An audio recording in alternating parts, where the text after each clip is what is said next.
What is your name and what was your job?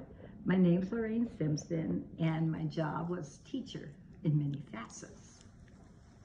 What did your typical day look like for you? I never had one typical day, not one. Not one. Well, never did. Never had a typical day. And you'll find out why in a minute. How did your education prepare you for this job? Well, first, my education was at home. I raised my kids. My youngest was in, no, seriously, my youngest was in second grade when I started to college. I had taken a college credit class here and there, but when I really started to college, my youngest of 5 kids was in second grade. What was the biggest challenges you faced in your work?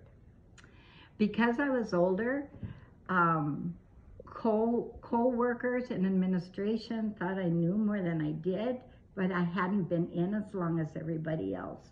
And everyone has to learn their positions. So I would say that was my hardest goal, was to get people to understand I needed to have others helping me. How has your career path evolved over time? Oh, I have been blessed beyond measure. I started out as a music teacher. Oh, scratch that. I started out as preschool teacher. And then I went to teaching music. Then I went to teaching regular ed. Then I went to teaching special ed. And then I retired and I got too bored. And so I got to sub at Proctor, which is really the delight of my life. Serious, I'm not kidding. I love subbing at Proctor. What inspired you to choose this career?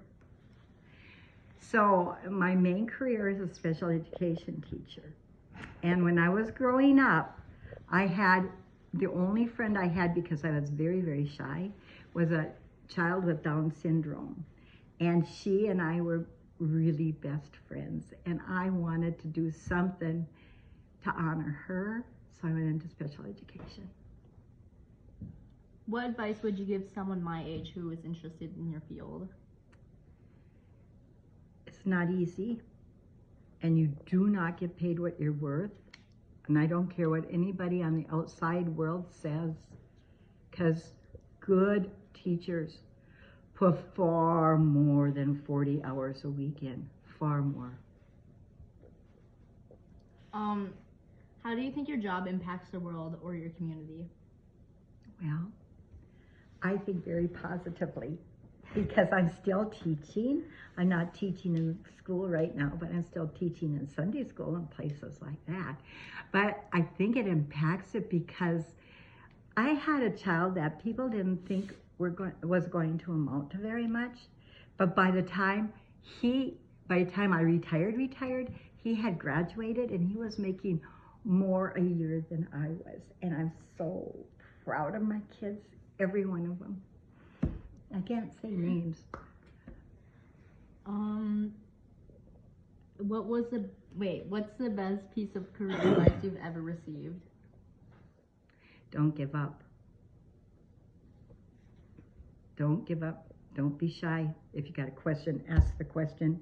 If somebody comes against you, you go and ask for help. Don't be afraid to ask for help. And then, what did you enjoy the most about your job? Every day was different. I never knew what I was going to walk into. It was so fun. I loved it. Just loved it. Okay, thank you, Grandma, for your time. You're welcome, granddaughter. You can pause it now.